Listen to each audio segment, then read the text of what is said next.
This is a download from BFM 89.9, the business station. Good morning, it's a property show just right after the news at 9:30 a.m. and you're with Azura Rahman as it is every Friday.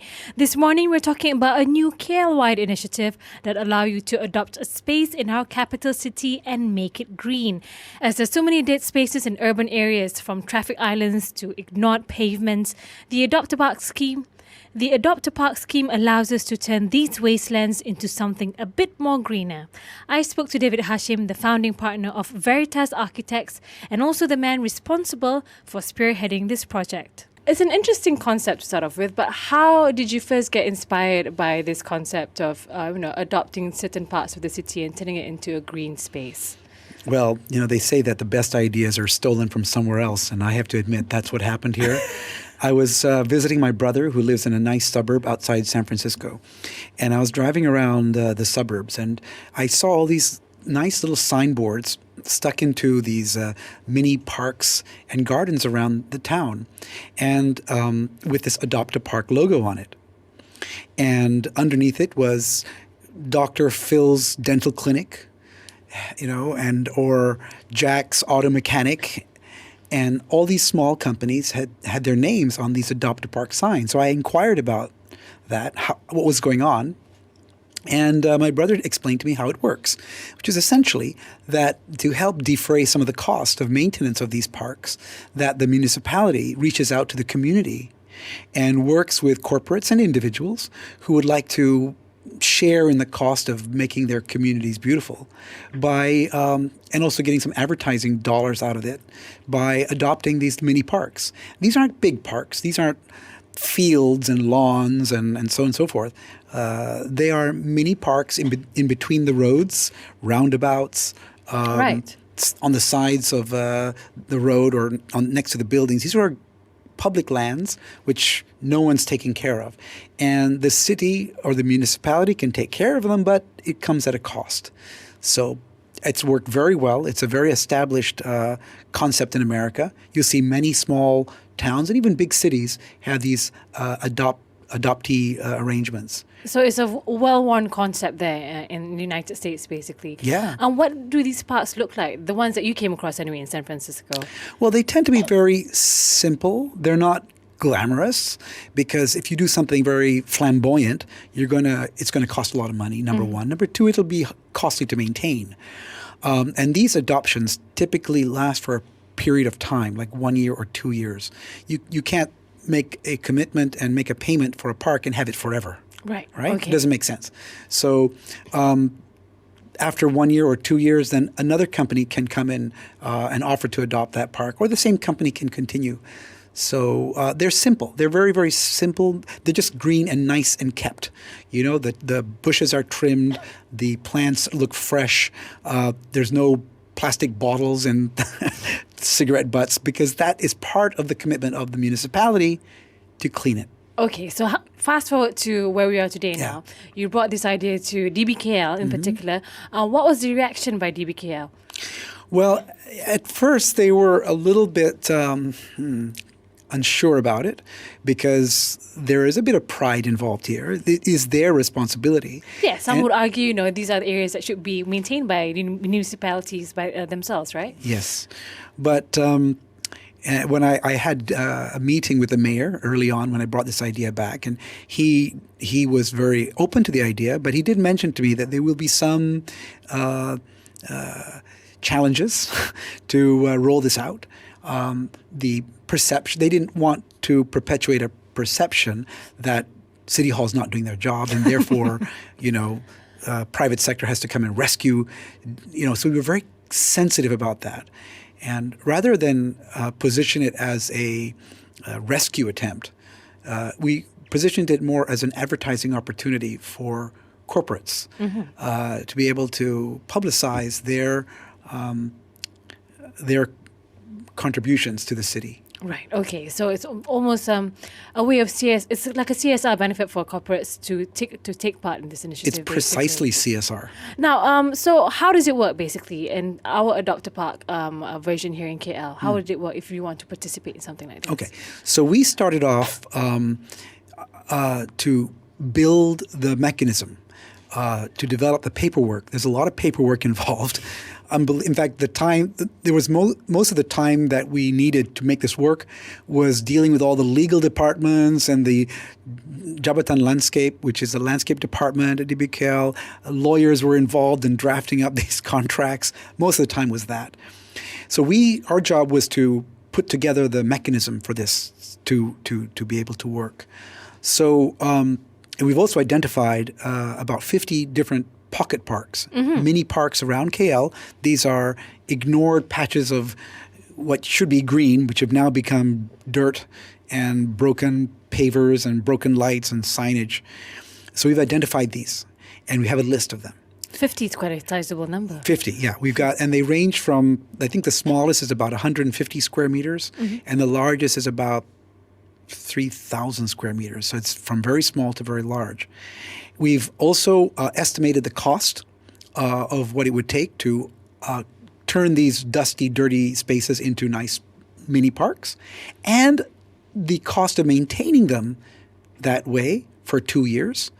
And we've come up with a figure. It's roughly around 20 ringgit a square foot. So you can multiply that by the numbers I gave you. It's about 20 ringgit a square foot. Right. And that will also cover the cost of your signage, which will also be built. So that's how it works. People, corporates or individuals who wish can contact the landscape department, Jabatan Landscape at DBKL, and they will take down your particulars and they will send you information about all the parks which are out there. If you're lucky, you might find a park that's in front of your office. If not, you can possibly ask for it, and we would go, or sorry, not we. DBKL will go and survey it and then send you a quotation. And you can sign up, send them a check, and within 2 months, you'll have your park with your name on it. Okay, when we come back, we'll talk about the first park that's been created via this Adopt a Park scheme. I'm talking to David Hashim, and he's from Veritas on The Property Show. It's Azura Rahman on The Property Show. Here with me, I have David Hashim from Veritas, and we are talking about a scheme that's been initiated by his company. It's called Adopt a Park in collaboration with DBKL. Well, it's really DBKL who's taking the lead, isn't it, David, in the sense? Well, the creation of the concept and the mechanism was by us, and that's our gift. In a way, that's our gift to DBKL, and hopefully they have accepted it, and they're now running with it. Okay, and you have already created the first Adopt a Park, which was adopted by Veritas. Yeah. So you're leading the way with by example, I suppose. How does it look like, and where is it? Well, the first park under the scheme, we agreed to adopt it to show how it works, and it is directly in front of our office at KLCC. It's on the junction of Jalan Ampang and Jalan P. Ramlee. You can see it now. It's a medium-sized park of about just under 300 square meters. What was it before?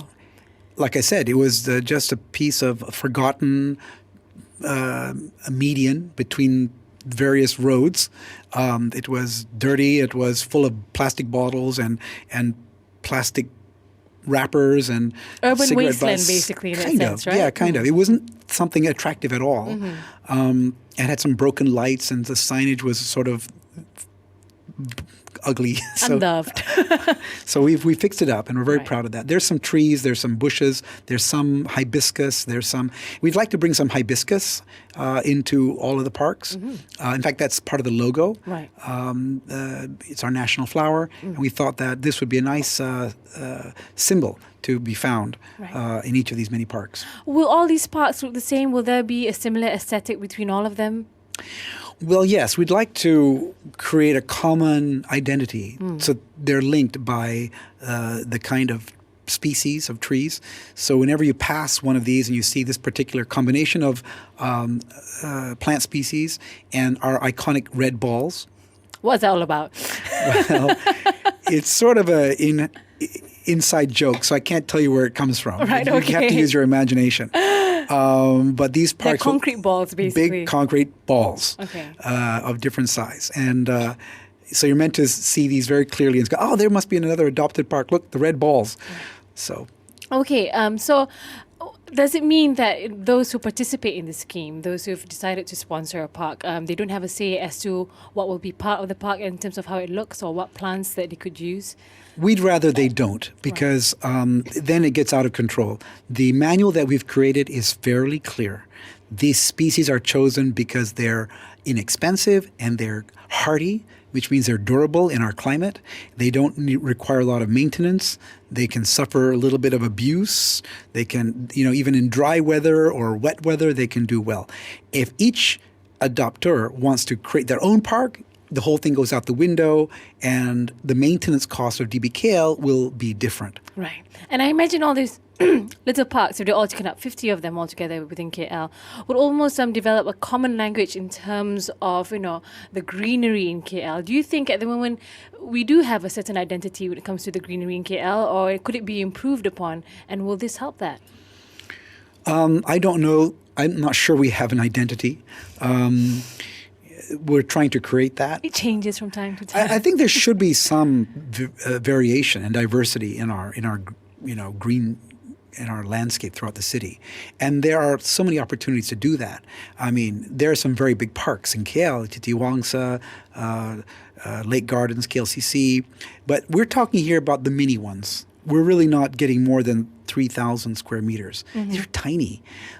Even the park done by Standard Chartered Bank on Jalan P. Ramlee is a massive undertaking, which cost millions of dollars. We're not talking about that scale. We're talking about these mini parks, and there I think we can create a bit of identity. There's no harm. Right. So the scheme is for 2 years, and you're hoping to lure a lot of corporate sponsors for this. But for the smaller ones, would you hope private individuals or local organizations will also take up this green cause, I suppose? Yep. Hopefully. I mean, we have some parks which are down to just a couple of hundred square meters. That's only 20,000 ringgit to have your name or your family name, for example, and you could choose to have it in front of your home if there's a park that's right in front of your office or house. Mm-hmm. Yeah, it'd be very nice to have that out there. We chose our park because it's right in front of our office. It's a bit of vanity involved, I guess. Do you water the plants every once in a while yourself? No, we don't. That's DBKL's job. Right. But I can't help that once in a while when I walk by, I do tend to pick up the odd plastic bottle. Oh, the dead leaves here and there. So DBKL is in charge of upkeeping the parks. Will there ever be the option of, if a company had sponsored the park, to actually maintain that park if they wanted to, or is it completely hands-off? I think most companies don't have the time for this. The whole idea is that here's a check, DBKL, actually this is your responsibility from now on. Right. And I get my logo out there, basically. And you get your logo and it's maintained. Right, okay. Where would you hope this initiative will take? I mean, obviously you want it all to be taken up. Would you hope that there'll be more of a community-based reaction towards it, where people will maintain more of, the traffic islands around your neighborhoods, that kind of thing? Where would you hope these to go to? I mean, that could be an end result where people have more pride in the city.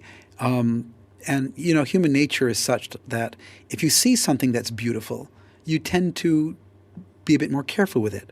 If you see something that's ugly, you wouldn't mind just rolling down your window and throwing out your bottle, because what difference does it make? Mm-hmm. But I think that if you rolled down your window and you saw a beautiful park that's so well kept, you'd think twice about throwing out your plastic bottle. Right. So hopefully this will move people toward thinking more socially and responsibility about the environment. This project starts in KL. And we hope that other municipalities around the country will open their eyes to this, and our mechanism can be reproduced anywhere. Just roll it out. Okay, so in the meantime, though, if anyone who's listening is interested to adopt a park, where can they find out more? Well, they should be calling Jabatan Landscape at DBKL. I don't know the name of the officer, but they can ask, who's in charge of Adopt a Park. There's many people in there, and the Pangara is very well aware of this. So, but if they really are not getting anywhere, and because this is the first one, and DBKL is also adjusting to it, they can always contact us in our office. Okay, and that's David Hashim, and he's the founding principal of Veritas, talking about Adopt a Park, ways you can actually green your city on The Property Show. If you've missed any bits of this interview at all, don't forget to download a podcast from www.bfm.my. I think it's really great when the public and private entities come together to create a better KL. And based on the feedback that I've received, DBKL has been very open-minded and cooperative when it comes to fresh ideas on how KLites can care for and enjoy the city better, which is why we now have car-free weekends downtown, and of course this as well. So I look forward to more of these initiatives happening, and even better if they're adopted by other local councils for other townships.